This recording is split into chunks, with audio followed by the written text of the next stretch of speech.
am someone who, against all odds, has had a career as an actor for the last 25 years and raised 3 kids. You might not know why you know me, but you know my face when you see it. I'm kind of somebody that you see and think, oh, hi, it's you.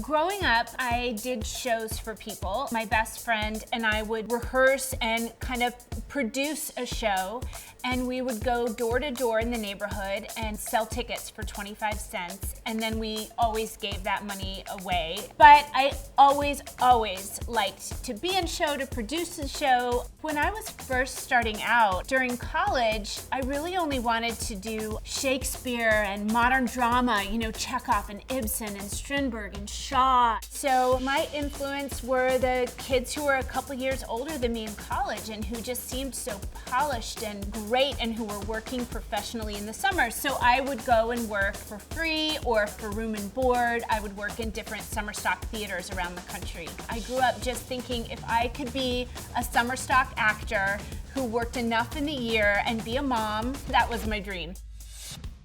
I had just finished a show that I was doing in a strip mall in Florida, and I went to visit friends in New York. Along the way, I auditioned for Utah Shakespeare Festival. I got to New York and I got the job at Utah. I was staying on a friend's couch and I just went on auditions that were kind of in the neighborhood just for the fun of it. And that day, I just had one of those fresh off the bus, literally, experiences, and I got 3 jobs in one day. And then while I was doing that job, I was so broke. I was living on a woman's futon on her kitchen floor. I was just desperate. And this agent that I had met sent me on an audition for a TV movie, and they were gonna fly me to LA, and they were gonna pay me per diem of $150 a day. And I said, I have to do that. I need that money. So I did it. I ended up getting the job. It was to play Melissa Gilbert's daughter in a Danielle Steel miniseries, and that was kind of my other big break. Alias changed my life forever, and not just because it changed my career and what was possible for me, but it changed my idea of who I was and who I could be if I worked hard enough. It changed my walk into more of a swagger. It made me stronger inside and out. I think you're right.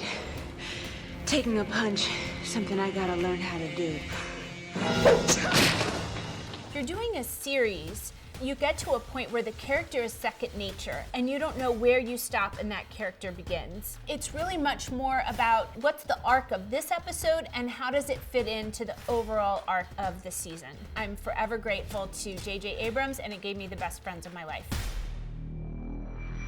Acting in a film, you're creating something new every single time. So you need to come in on day one and know who your character is and know what's special and specific about them and how you relate to them. And you're just working within a frame. It's really like, this is the story we are telling. 13 Going on 30 is everything good about making a movie. It was joyful. It was Judy Greer and Mark Ruffalo and Gary Winnick. This is incredible. I can't believe it. I got everything I ever wanted. We had no idea if it was going to be any good at all or embraced at all, and we thought it could be a joke, but we were so invested in telling the story, and everything that's fun about that movie came up on the spot. The atmosphere really lent itself to that. It was heaven. Dallas Buyers Club. That was just the hardest movie ever because I had just come back to work after being off a year and a half. My son was 8 months old, and I had a hard time coming back to work. He was my 3rd kid. And on top of that, watching Matthew and Jared Leto just starve themselves was almost more than I could handle. Jared was in character the whole time. It was just like watching people having an out-of-body experience anytime the camera rolled. It was the most unbelievable experience, acting-wise, I will probably ever have. 2 wildflowers. And bone and ribeye.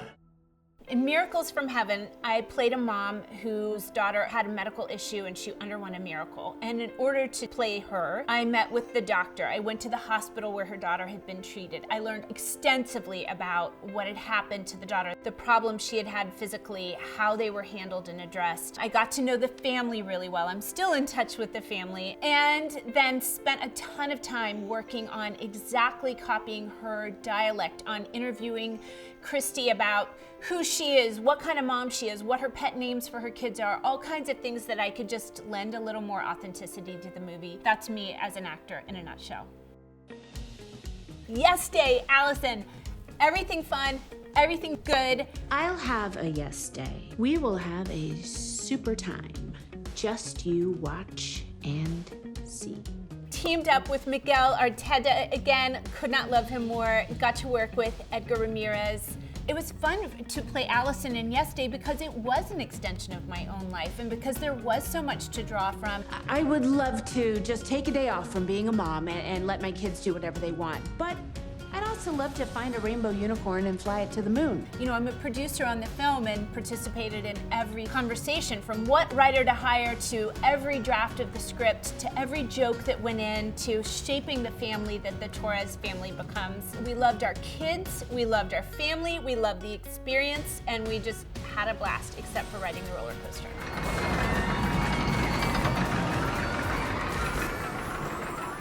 Careers are long in the best case scenario, and I feel so lucky that I have a long career, but rarely do I work on something where I don't have history with a lot of people on set. You know, the first AD may have been a PA on something that I did forever ago, or I'm on my way to work on something and I was talking to the hairstylist and she said, actually our executive producer was a youngster back then and he can't wait to see you. And I know I have no nerves going up there because I know I had to have been nice to them. And so let that be your default. And that would be like right there, number one.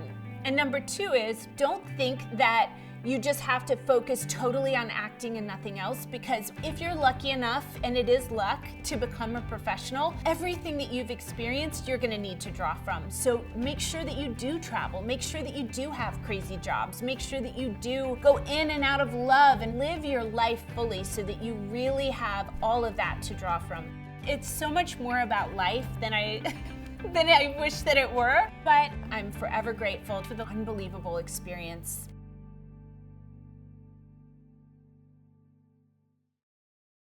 Thanks for watching. Subscribe to the Netflix Film Club channel to get our latest exclusive videos. Plus, hit the bell so you don't miss a single one.